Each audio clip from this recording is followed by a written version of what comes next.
At Metabolic Mind, are we biased in favor of ketosis as a treatment for mental health disorders? Yeah, we probably are. And are there doctors biased against ketosis? Absolutely.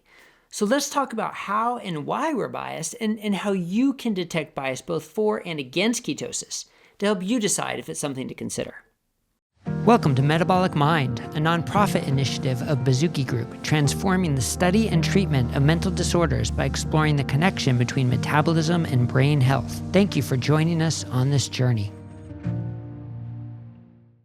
At Metabolic Mind, we discuss the concept of therapeutic ketosis, sometimes called medical ketosis, as an emerging therapy for mental health and other brain-based disorders.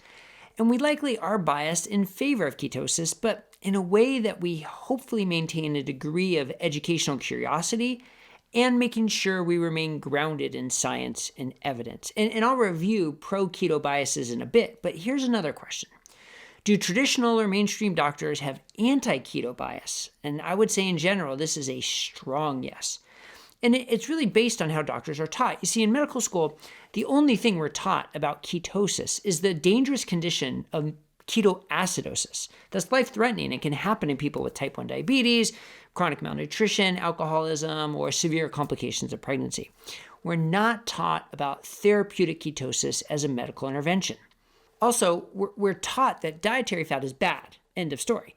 We're not taught about the difference between how our bodies metabolize fat when we're in ketosis versus how we store fat when we eat a high-carb and high-fat diet. So with limited education about ketosis, it's not surprising that doctors have an anti-keto bias.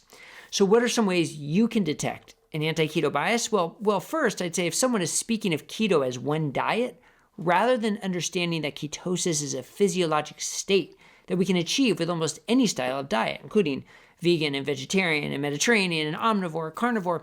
But if all someone sees is bacon-wrapped steaks cooked in butter, then they're only getting a small sliver of the picture. I just can't say it enough that ketosis is a physiologic state, not a single diet. Second, anyone who groups all so-called low-carb studies together to use as evidence against ketosis. Studies defining low-carb as 40% or even 25% of calories are not ketogenic studies and should not be used as evidence either for or against ketosis. If it's not a ketogenic intervention, it doesn't apply to ketosis because it's a unique physiologic state. Third, anyone who uses 1 or 2 week dietary trials as evidence against ketosis. Again, this goes back to not really understanding or appreciating the physiology of ketosis. Because you see, as our bodies shift from burning carbs to burning fat for energy, there's this clear transition period that lasts between 2 and 4 weeks. And outcomes seen in this time frame are not likely reflective of the long-term effects of ketosis. And fourth, when someone claims ketosis is too difficult and therefore you shouldn't even try it. I mean, come on, who am I or your doctor? Who are we to claim something is too difficult for someone else? Personally, for me, an omnivore keto diet is super easy to follow and has been for over a decade. But a vegan diet, whether it's keto or not, would be next to impossible for me. But that's me, and I wouldn't assume that my experience is the same as anyone else's. Like, for instance, my colleague Hannah, she follows a vegetarian keto diet and finds it works incredibly well for her. So we can't assume our experience is going to be the same as anybody else's. So I feel this is a clear sign of anti-keto bias. So if you want to know if you can trust what someone's saying about ketosis, you may want to check if they have any of these red flags for an anti-keto bias.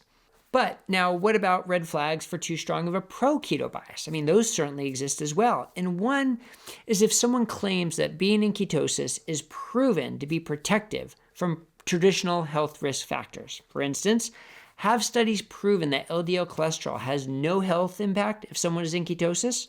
No, we can't make that claim. We can raise the question, suggesting that since ketosis is a unique physiologic state, there's reason to investigate the impact of LDL. But that's very different from saying at this point in time, we have proof that ketosis is protective. Or what if someone says a keto diet is super easy for everyone, right? Just like the corollary. It is for me, it is for many others who follow us at Metabolic Mind, but we live in a carb-centric world, and many people will struggle to start and maintain a ketogenic diet.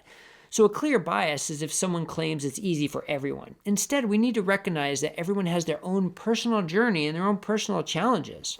Or what if someone portrays all carbs as evil or dangerous for everyone? It's clear that populations have lived with very good health while eating high-carb diets. Now, these carbs tend to be high-fiber carbs from whole foods like fruits and vegetables, and these populations tend to do other activities to promote metabolic health, but it's clear that the carbs weren't dangerous to them. So to claim that everyone needs to avoid all carbs for our health is a pretty clear sign of bias. And another one is assuming that all benefits from a ketogenic diet are directly from ketosis. Could someone have benefited from cutting out junk food or eating more protein or eating less overall? Well, sure. These are healthy changes that usually come with a ketogenic diet that serve as confounding variables. There are some situations where studies and clinical experience indicate that ketosis itself played a key role, but that doesn't mean it's the case in all circumstances. So we should acknowledge the confounding variables that come along with ketosis and not discount them. And look, there may be others. All the biases I've covered are not likely exhaustive, and there may be more, but these are some of the top ones that will hopefully help you decide if someone has a strong bias either for or against ketosis. And remember, having a bias doesn't make them wrong. It just means we need to be more careful on how we interpret what someone is saying. And for me, it means I need to check myself against this list to ensure I'm guarding against my own biases. So what did we miss? Are there other biases you've noticed? Let us know. And if this video was helpful, please like and subscribe and share this video with others who you think will benefit from it. And as always, thank you for watching, and we'll see you again here next time at Metabolic Mind, a nonprofit initiative of Bazooki Group.